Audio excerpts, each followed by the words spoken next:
আশা করছি সবাই খুব ভালো আছো। আজকে আমরা 8th জানুয়ারি এবং 9th জানুয়ারি 2025 এর যে সমস্ত কারেন্ট অ্যাফেয়ার্স সেগুলো থেকে খুব বেছে বেছে কিছু প্রশ্ন আমি নিয়ে এসেছি।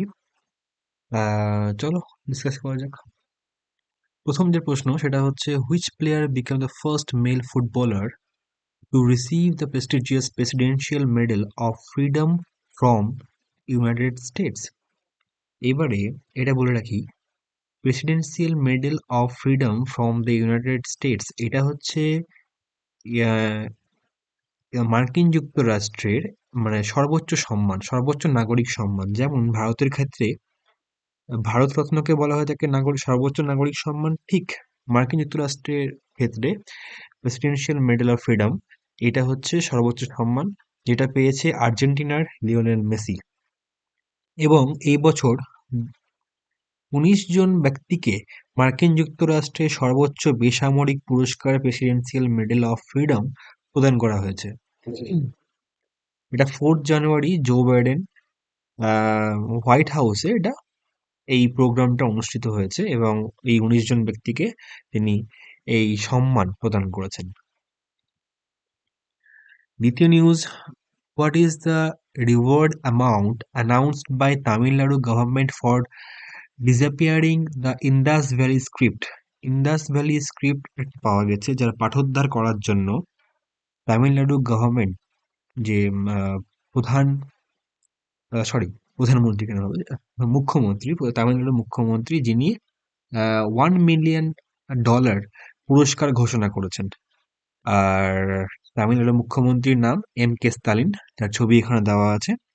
তিনি আম, এই পুরস্কার ঘোষণার জন্য $1 মিলিয়ন পুরস্কার, সরি, এই লিপি ঘোষণার জন্য $1 মিলিয়ন পুরস্কার ঘোষণা করেছেন। থার্ড প্রশ্ন হচ্ছে, ইন্ডিয়ার প্রথম অর্গানিক ফিশারিজ ক্লাস্টার লঞ্চ হয়েছে কোন রাজ্যে? সেটা হলো সিকিম। অর্গানিক স্টেটের নাম শুনলেই প্রথমেই আমাদের মাথায় আসে সিকিমের কথা, কারণ সিকিম হচ্ছে ভারতের প্রথম অর্গানিক স্টেট এবং সিকিমের সোরেং জেলাতে প্রথম অর্গানিক ফিশারিজ ক্লাস্টার চালু করা হয়েছে। সিকিম যখন এসেছে তখন একটা কথা বলে রাখি, 36th অ্যামেন্ডমেন্ট অ্যাক্টের মাধ্যমে সিকিম ভারতের রাজ্যে পরিণত হয়, সেটা 1975 সালে। আচ্ছা, 4 নম্বর যে নিউজটা আছে সেটা হলো, which country topped the list for the most cyber attacks in 2024? 140টি cyber হামলার সঙ্গে মার্কিন যুক্তরাষ্ট্র বা ইউনাইটেড স্টেটস টপ র্যাঙ্ক করেছে ক্লাউডসেক থ্রেট থ্রেট ল্যান্ডস্কেপ রিপোর্ট থেকে এটা পাওয়া গেছে। এবং ভারতের স্থান এক্ষেত্রে দ্বিতীয়। ভারতে টোটাল 2024-এ 95টি সাইবার হামলার কথা দেখতে পাওয়া গেছে। পরবর্তী news, the Bharat Poll portal has been developed by which agency?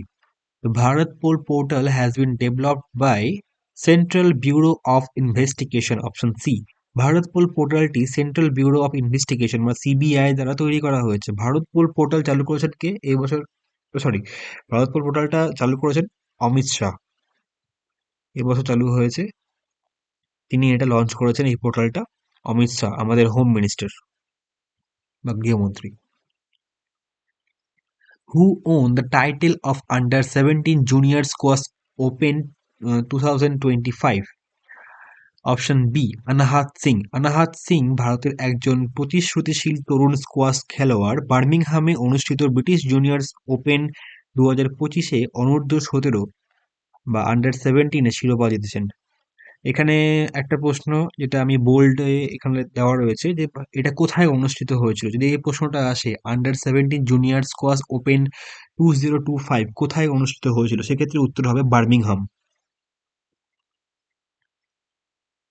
আমি এখানে যে সমস্ত এক্সট্রা ইম্পর্টেন্ট প্রশ্নগুলো রয়েছে, মানে এমসিকিউ ছাড়াও, সেগুলো আমি এখানে বোল্ড করে লিখে দিয়েছি। তো সেটা দেখে এক্সট্রা একটা প্রশ্ন এখন অ্যাড হয়ে যাবে। যেমন এই ক্ষেত্রে বলা হয়েছে, যেমন এনএসও, এনএসও মানে হচ্ছে ন্যাশনাল স্ট্যাটিস্টিক্যাল অফিস, যা ইন্ডিয়ার রিয়েল জিডিপি গ্রোথ এটা প্রেডিক্ট করেছে বা এস্টিমেট করেছে, সেটা 2024-25 ফিনান্সিয়াল ইয়ারের জন্য। তা হচ্ছে 6.4%। কিন্তু আরবিআই 2024-25 জিডিপির গ্রোথ যে অনুমান করেছে সেটা 6.6%। এনএসও বললে 6.4, আরবিআই বললে 6.6। আচ্ছা, পরবর্তী প্রশ্ন, এটা ইন্টারন্যাশনাল প্রশ্ন। সেটা হচ্ছে ব্রিক্সের which country has officially joined the BRICS as a full member in January 2025? কোন দেশ অফিসিয়ালি ব্রিক্সের সঙ্গে ফুল মেম্বার জয়েন হতে চলেছে জানুয়ারি 2025-এ? আমরা জানি আগের বছরই অক্টোবর মাসে পাঁচখানা দেশ, পাঁচ পাঁচখানা না চারখানা দেশ ব্রিক্সের আন্ডারে আসে, যার মধ্যে মিশর, ইথিওপিয়া, ইরান এবং ইউএই। এই চারটে দেশ ব্রিক্সের আন্ডারে আসে এবং এই বছর জানুয়ারি মাসে ইন্দোনেশিয়া ব্রিক্সে মানে নতুন সদস্য যোগদান করে এবং বর্তমানে ব্রিক্সের টোটাল দেশ সংখ্যা 10টি। মানে দশম দেশ হিসাবে ইন্দোনেশিয়া ব্রিক্সে যোগদান করলো। আর ইন্দোনেশিয়া আনুষ্ঠানিকভাবে ব্রিক্সের পূর্ণ সদস্য হিসাবে যোগদান করেছে ব্রাজিল ঘোষণা করেছে, যেহেতু এবার ব্রিক্সের মানে প্রতি বছর যেহেতু চেঞ্জ হয়, এই বছর ব্রাজিল এটা ব্রিক্স লিড করবে এবং ইন্দোনেশিয়ার রাজধানী হচ্ছে জাকার্তা। এক্ষেত্রে বলে রাখি 2009 সালে ব্রিক তৈরি হয়েছিল, BRIC, মানে ব্রাজিল, রাশিয়া, ইন্ডিয়া এবং চায়না নিয়ে ব্রিক তৈরি হয়েছিল এবং 2010-এ সাউথ আফ্রিকা অ্যাড হয়েছিল। তারপর থেকে তার নাম হয়ে যায় ব্রিক্স। আচ্ছা, যেহেতু এখানে ইন্দোনেশিয়া নিয়ে কথা হচ্ছে, ইন্দোনেশিয়া ক্যাপিটাল হচ্ছে জাকার্তা। আর আরেকটা প্রশ্ন আছে, 26 জানুয়ারি মানে রিপাবলিক ডে, আমাদের প্রজাতন্ত্র দিবসে ইন্দোনেশিয়ার প্রেসিডেন্টকে চিফ গেস্ট হিসাবে ইনভাইট করা হয়েছে। তোমরা কমেন্টে জানাবে যে ইন্দোনেশিয়ার প্রেসিডেন্টের নাম কি। এটা হলো তোমাদের কাজ। আচ্ছা, নেক্সট প্রশ্ন, what is the rank of India in terms of largest metro network in the world? সব থেকে বড় মেট্রো নেটওয়ার্কের ভিত্তিতে ইন্ডিয়ার র্যাঙ্ক পৃথিবীতে তৃতীয় স্থানে এসেছে। আগে চতুর্থ স্থানে ছিল, এখন জাপানকে ক্রস করে থার্ড স্থানে এসেছে। সবার উপরে রয়েছে চীন, তারপরে রয়েছে মার্কিন যুক্তরাষ্ট্র, তারপরে রয়েছে ইন্ডিয়া, তারপরে জাপান। বর্তমানে প্রায় 1000 কিলোমিটার মানে রানওয়ে অলরেডি স্ট্যাবলিশ হয়ে গেছে ইন্ডিয়াতে। মেট্রো যেটা 1969-এ ভারতে মেট্রো উন্নয়ন হয়েছিল এবং ফার্স্ট মেট্রো চালু হয়েছিল কলকাতায় 1984 সালে। আচ্ছা, পরবর্তী প্রশ্ন, which state is the host of 74th senior national basketball championship? কোন রাজ্য 74th সিনিয়র ন্যাশনাল বাস্কেটবল চ্যাম্পিয়নশিপের হোস্ট করছে? সেটা হচ্ছে গুজরাট। গুজরাট 74তম সিনিয়র জাতীয় বাস্কেটবল চ্যাম্পিয়নশিপ ভারতের বাস্কেটবল ফেডারেশনের অধীনে গুজরাট রাজ্য বাস্কেটবল অ্যাসোসিয়েশন দ্বারা আয়োজিত করা হয়েছে। এটা গুজরাটের ভাবনগরে হচ্ছে। অনেক সময় প্রশ্নটা দেয় গুজরাটে কোথায় হচ্ছে, অনেক সময় গুজরাট না দিয়ে ভাবনগর লেখা থাকলে এটা ভাবনগর হবে। আচ্ছা, পরবর্তী প্রশ্ন, who has been appointed as the new CFO of Signature Global? Sanjeev Kumar Sharma, option B. Sanjeev Kumar শর্মাকে সম্প্রতি সিগনেচার গ্লোবালের চিফ ফিনান্সিয়াল অফিসার সিএফও হিসেবে নিযুক্ত করা হয়েছে। তিনি এর আগে ইকোনমিক সেক্টরে যুক্ত ছিলেন, 30 বছরের বেশি তার অভিজ্ঞতা রয়েছে এবং তিনি 1997 সাল থেকে একজন চার্টার্ড অ্যাকাউন্ট্যান্ট হিসেবে কাজও করেছেন। তার কর্মজীবনে ম্যানুফ্যাকচারিং এবং ব্যাংকিং এর মতো বিভিন্ন সেক্টরে তিনি কাজ করেছেন। পরবর্তী প্রশ্ন খুব ইম্পর্টেন্ট প্রশ্ন, সেটা হচ্ছে, who has been appointed as the new space secretary and chairman of Indian Space Research Organisation ISRO? ইসরোর নতুন চেয়ারম্যান হলেন doctor V Narayanan. Option C এখানে correct answer, doctor V Narayanan. S Somnath যিনি ছিলেন, এখন তার জায়গায় এসেছেন doctor V Narayanan. S Somnath যখন ছিলেন তখন তিনি চন্দ্রযান 3, আদিত্য L1, গগনয়ান ফার্স্ট এই ফ্লাইট সহ এই সমস্ত মিশনগুলি তিনি নেতৃত্বাধীন করেছিলেন এবং আগামী January 2025 থেকে এস সোমনাথের স্থলাভিষিক্ত হবেন এবং 2 বছরের মেয়াদে বা তার পরবর্তী আদেশ না দেওয়া পর্যন্ত ডক্টর নারায়ণন এই নতুন চেয়ারম্যান হিসেবে নিযুক্ত হবেন। এবং তিনি এর আগে এএসএলভি, PSLV, GSLV, MK2, GSLV, MK3 এর মতো প্রকল্পগুলিতেও তিনি আগে কাজ করেছেন। পরবর্তী প্রশ্ন। আচ্ছা, এখানে একটা কথা বলতে ভুলে গেছি, তিনি হচ্ছেন 11তম চেয়ারম্যান অফ ইসরো। ইসরোর 11তম চেয়ারম্যান। এখান থেকে দুটো প্রশ্ন, ইসরোর হেডকোয়ার্টার কোথায়, আর প্রথম ইসরো চেয়ারম্যান কে ছিলেন? প্রথম ইসরো চেয়ারম্যান ছিলেন, আমি এটা বলে দিচ্ছি, বিক্রম সারাভাই, তিনি ছিলেন প্রথম ইসরোর চেয়ারম্যান। তোমরা আমাকে বলো ইসরোর হেডকোয়ার্টারটা কোথায়, এটা তোমরা কমেন্টে জানাবে। Question number 13. Which ministry launched the cashless treatment scheme for road accident victims?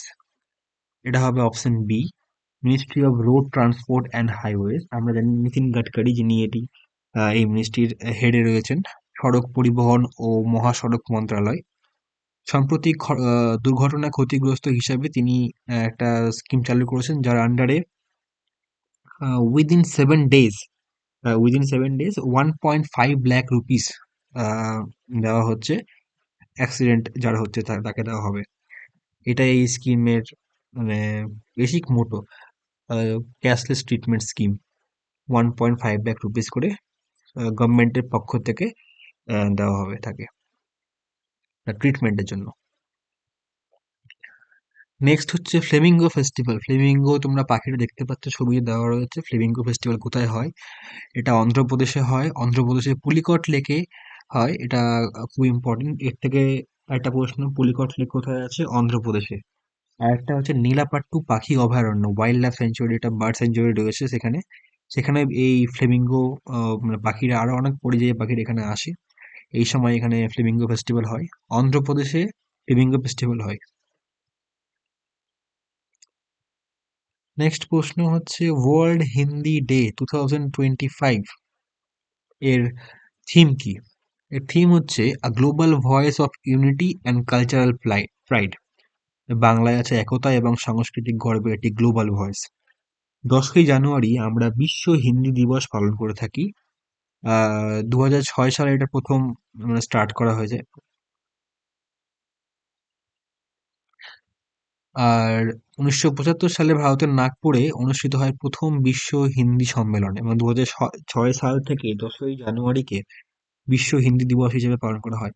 আর একটা প্রশ্ন, ন্যাশনাল হিন্দি ডে বা জাতীয় হিন্দি দিবস সেটা পালন করা হয় 14th of September। যদি বলা হয় ওয়ার্ল্ড হিন্দি ডে তবে হবে 10th of January। যদি বলা হয় ন্যাশনাল হিন্দি ডে সেটা হবে 14th of September।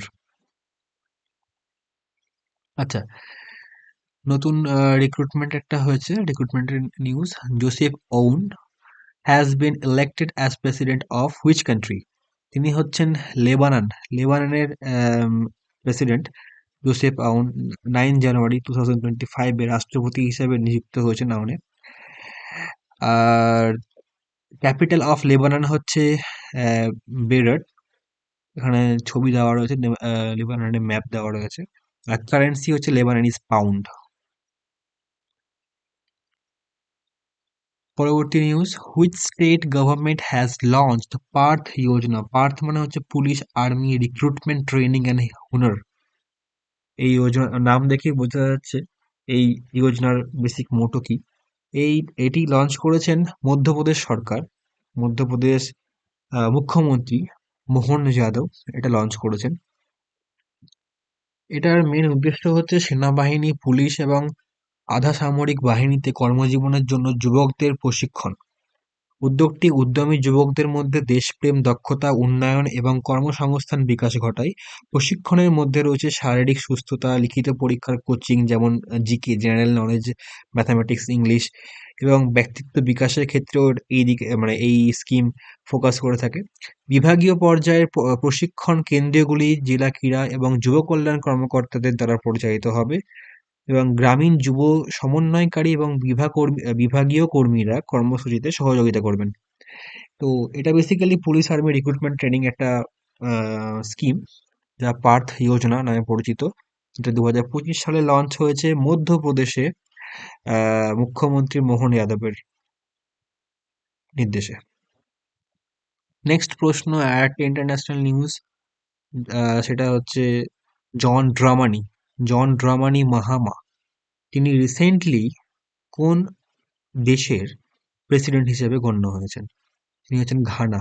ঘানার নতুন প্রেসিডেন্ট 2024 ডিসেম্বর মাসে তিনি আহ, নির্বাচিত হন অ্যাজ এ প্রেসিডেন্ট, এবং তার শপথ গ্রহণ অনুষ্ঠান হয় 7 জানুয়ারি 2025। ক্যাপিটাল অফ ঘানা হচ্ছে আকরা, এবং কারেন্সি হচ্ছে ঘানিয়ান সেদি।